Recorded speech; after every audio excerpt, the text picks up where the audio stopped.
Welcome back, America. I'm Hugh Hewitt. Matt Continetti is the head of domestic policy studies at the American Enterprise Institute, a contributor to the Free Press. I think that means he works for CBS a little bit now. He's also a Washington editor for Commentary Magazine and a regular contributor on the Commentary podcast. Matt, I hope you had an easy fast if you observed Yom Kippur, but like many American Jews, you woke up this morning to a terrible attack in Manchester that murdered 2 Jews at worship yesterday, followed by what I can only describe as celebrations in the streets of Manchester and London. What's your reaction upon learning of that, if in fact you had turned off all electronics yesterday? Well, I did not turn off all electronics yesterday, Hugh, so I heard about it when it happened yesterday morning, and my reaction was, horror, disgust. I wouldn't say I was surprised, considering what's going on in Europe and England. The global wave of anti-Semitism that's spurred by the October 7th attacks has not abated. And in fact, it's been rewarded with the United Kingdom and France, among others, declaring recognition of a Palestinian state, despite the lack of any governing authority or any settlement of the war against Hamas. So it's a sad commentary on the state of Great Britain, and I think a warning to us in the United States. I want to give you a couple of stats from reliable sources.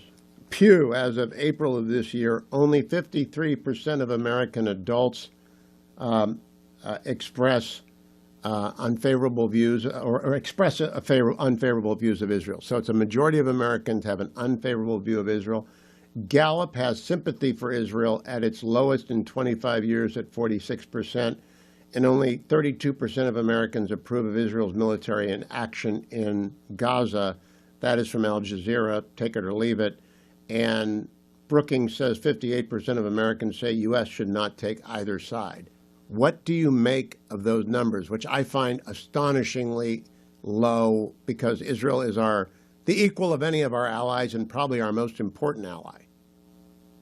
Yeah, I have a few reactions. I mean, the first is I do look skeptically upon most polls in the Trump era, because I do think that polls routinely undercount supporters of Donald Trump, supporters of Republican politics, who would be normally supporters of Israel as well. That said, we can also see this decline in support as a function of the length of the war. This is Israel's longest war, and the farther we're separated from the atrocities of October 7th, the more likely it is that people forget why Israel is fighting in Gaza in the first place. And then, of course, that leads to the corollary, which is no one is reminding Americans of why Israel is fighting in the first place, other than President Donald Trump, who remains committed to support for Israel. So a lot of these numbers are a function of the media, and especially social media, which seems to be, in my view, manipulated by foreign actors in order to essentially wage a disinformation campaign on behalf of Israel's enemies. So these are alarming numbers, and I think the only answer to them has to be Israel's victory in the war against Hamas, whether that's through Hamas capitulating to the Trump proposal or through military battle. In that, you echo John Podhortz was our guest on Wednesday, and he said victory will solve a lot of these problems, and I agree with that. Donald Trump today on Truth Social posted an extraordinary post. This is it, Hamas, basically. Release all the hostages now, not tomorrow. If you read it, if you're watching on the screen, it says all in caps, release the hostage, all of them, including the bodies of those that are dead now.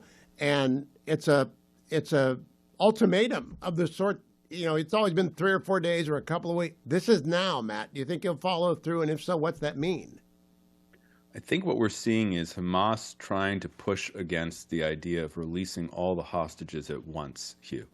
That's the demand of the Trump proposal, which is backed, we can't forget, by Arab governments. I mean, Arab governments hostile to Israel are supporting the Trump proposal, which calls for the immediate release of all of the hostages.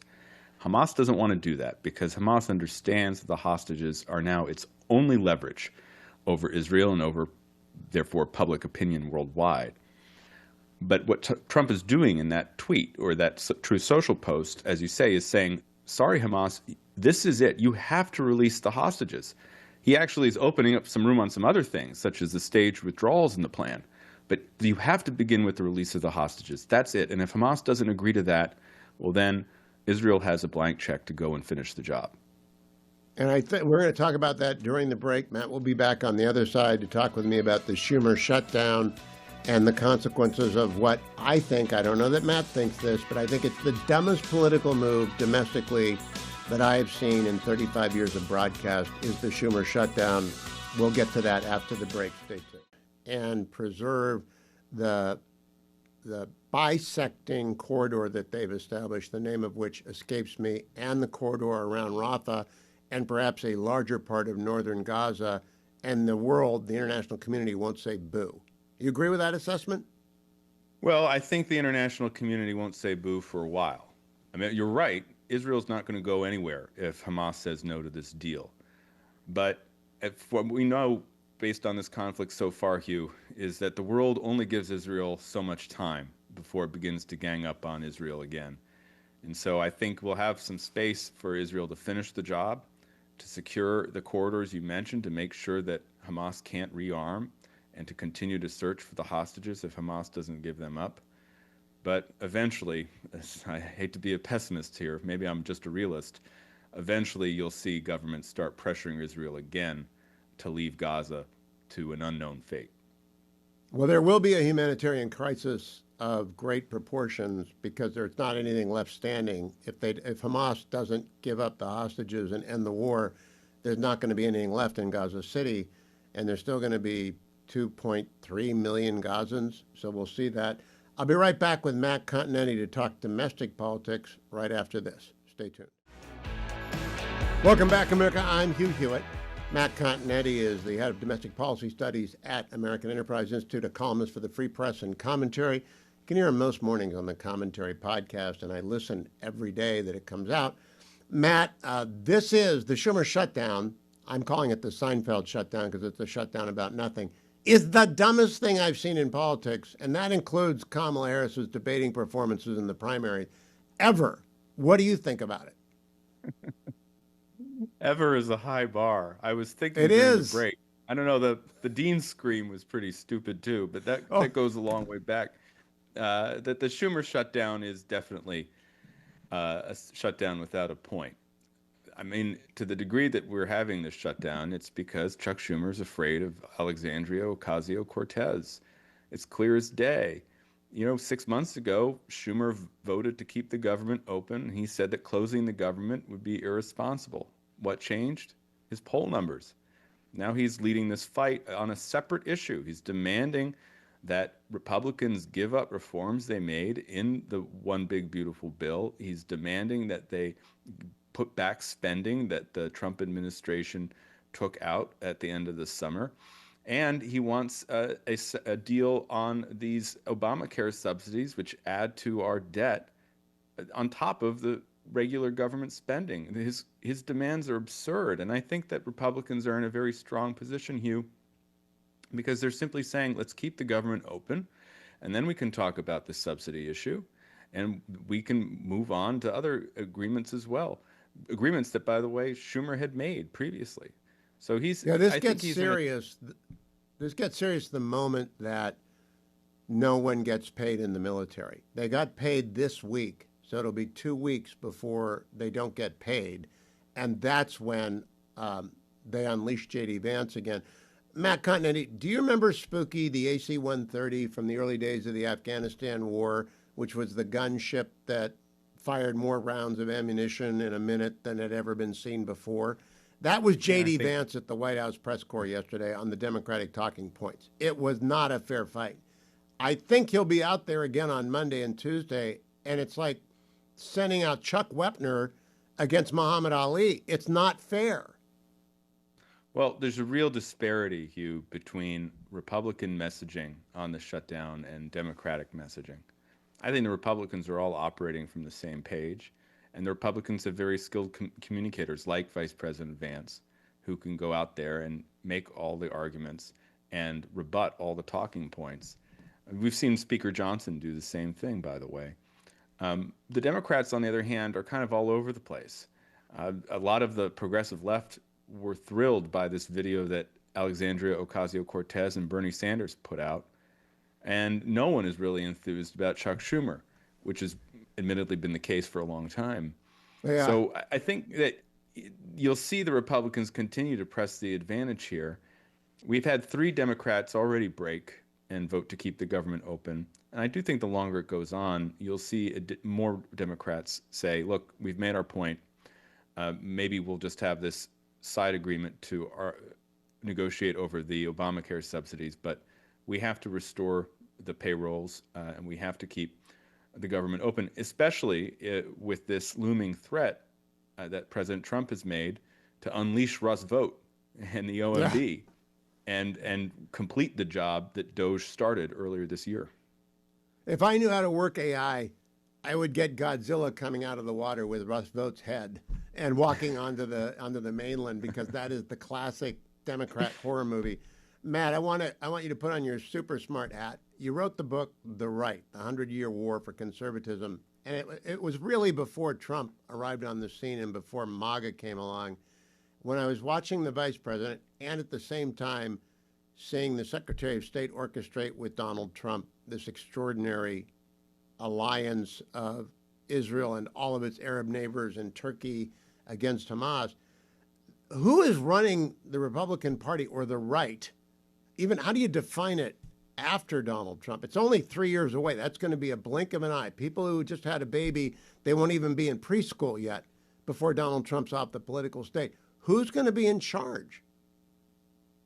Well, I think first, whoever Donald Trump says, I think his opinion is going to count for a lot, Hugh.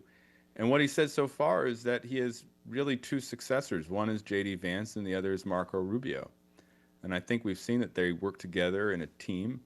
I think that we've seen Rubio really emphasize foreign policy, also the drug war, Venezuela, in addition to the Middle East.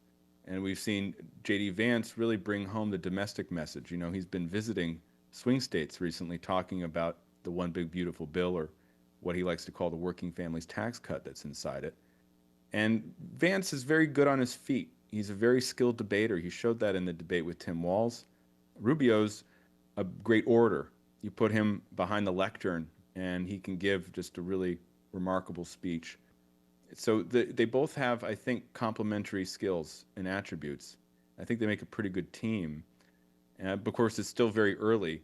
Some other people might emerge, but I know that at the end of the day, Donald Trump will be the one who says, let's go in this direction, and a lot of Republicans will follow him. All right. Now, last question. What did you make of Secretary Hegseth's speech to the generals and the admirals?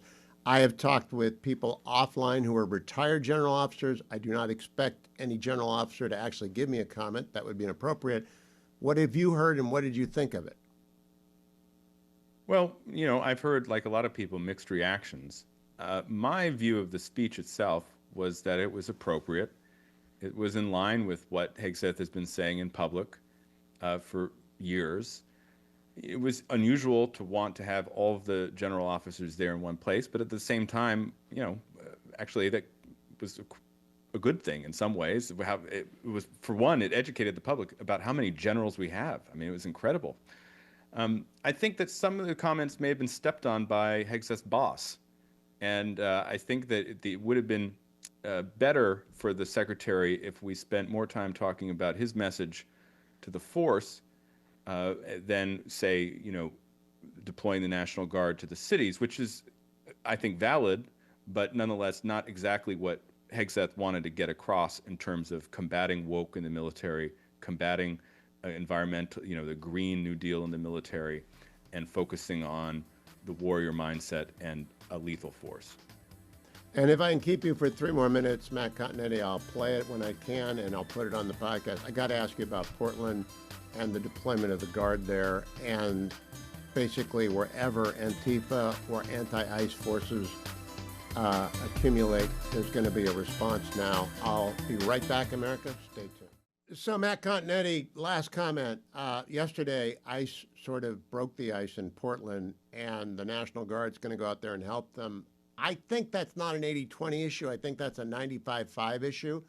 and there are 635,000 people in Portland, and I think 634,900 support that. What do you think? Well, I think that there's a lot of submerged support for what's happening with the administration's attempt to fight crime and to enforce immigration law across the country. I'm struck, Hugh, all the reporting about Donald Trump's deployment of the National Guard to Portland never talks about why he might want to do that thing. It's all denunciations of the action.